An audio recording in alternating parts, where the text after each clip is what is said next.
Movie की शुरुआत में दिखाई जाती है कि लोगन यूएस मरीन में है, जो कि इस वक्त इराक में है, जहां लड़ाई के दौरान लोगन का एक साथी दूसरे साथी की मदद करते वक्त मारा जाता है। दूसरे दिन लोगन को एक लड़की की तस्वीर मिलती है जहां पे उसका साथी मारा गया रहता है। लोगन के पूछताछ के बाद पता चलता है कि उस तस्वीर का ओनर उसका साथी है जो जंग में मारा गया रहता है। लोगन का ताल्लुक कोलोराडो से है, जो कि अमेरिका में एक शहर है।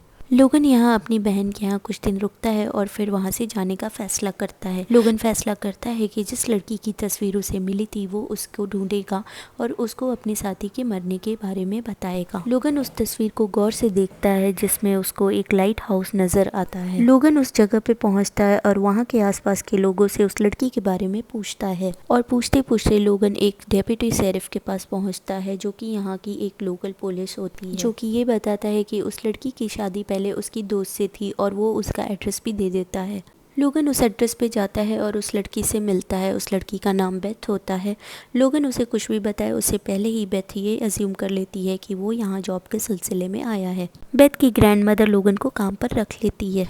शुरुआत में बेथ लोगन को पसंद नहीं करती, पर धीरे धीरे वो भी लोगन को एक्सेप्ट कर लेती है। यह देखते हुए कि लोगन अपने काम को करने में बहुत मन लगा रहा है और मशीन को ठीक करने में भी काफ़ी एक्सपर्ट है। बेथ का बेटा लोगन से काफ़ी अच्छे से घुल मिल जाता है। अब वो और लोगन काफ़ी अच्छे दोस्त भी हैं। बेथ काफ़ी अरसे से अकेले होती है, खासकर जब से उसके भाई की डेथ हुई होती है। बेथ का कोई मेल फ्रेंड नहीं है। बेथ काफ़ी अरसे के बाद किसी मेल फ्रेंड के साथ दोस्ती करती है, जो कि लोगन है। बेथ के पिछले हस्बैंड एक डेप्यूटी शेरिफ होते हैं, जो कि एक लोकल पुलिस है।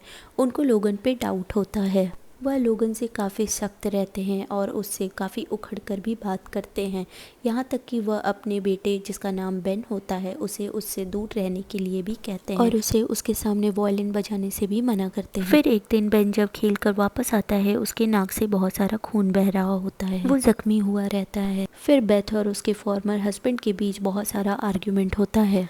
दोनों के बीच काफ़ी बहस होती है। बहस बढ़ते बढ़ते इस बात पर आ जाती है कि बेथ के फॉर्मर हस्बैंड उसे कहते हैं कि वह अदालत के पास जाएंगे और अपने बेटे की फुल कस्टडी ले लेंगे। बेथ काफ़ी परेशान होती है। वह डरने लगती है कि कहीं उसका बेटा उससे छिन ना जाए। कुछ दिन बीतता है और बेथ के भाई की डेथ एनिवर्सरी होती है। बेथ बहुत परेशान होती है और बहुत रोती है, पर लोगन वहाँ आता है और उसे बहुत हौसला देता है और वो उसे बताता है कि सब कुछ ठीक हो जाएगा। उन दोनों के रिश्ते अब काफ़ी अच्छे होने लगते हैं, पर बेथ के फॉर्मर हस्बैंड उसे वार्न करते हैं कि वह लोगन से दूर रहे। पर बेथ उससे कहती है कि वह उससे नहीं डरती और वो कोई नहीं होता उसके डिसीजंस में इंटरफेयर करने वाला।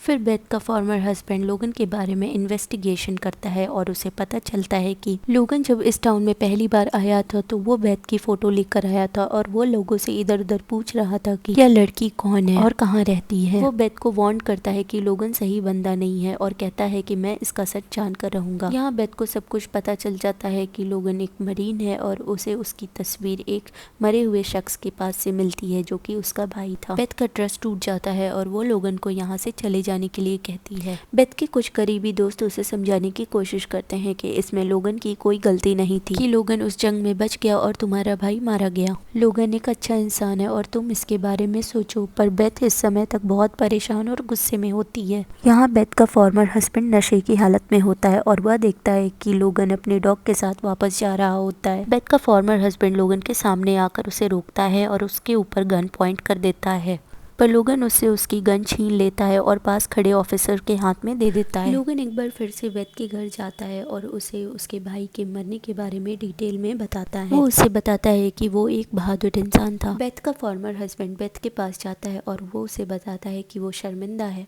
और वो दोबारा रिलेशन स्टार्ट करना चाहता है, लेकिन बेथ इस बात से इनकार कर देती है और गुस्से में आकर उसका हस्बैंड फिर से अपने बेटे की कस्टडी लेने की धमकी देता है। और उसी वक्त लोगन भी वहाँ आ जाता है, पर बेथ का बेटा उनकी सारी बातें सुन लेता है और वो तेजी से भागते हुए घर के करीब एक ट्री हाउस के पास चला जाता है और ये सब भी घबरा के उसे देखने के लिए उसके पीछे भागते हैं। ट्री हाउस के रास्ते में एक रस्सी की पुल बनी होती है।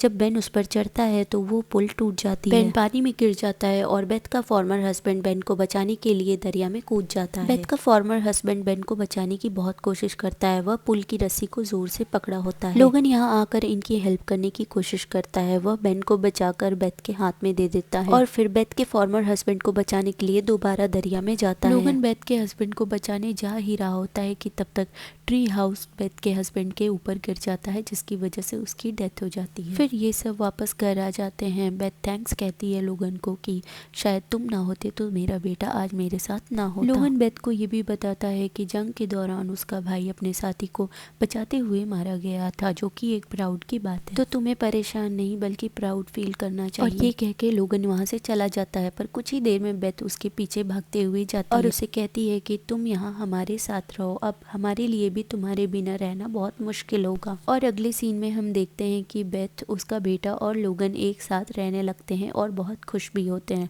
वो बेथ के बेटे का 9th बर्थडे सेलिब्रेट कर रहे होते हैं और यहाँ पर मूवी खत्म हो जाती है।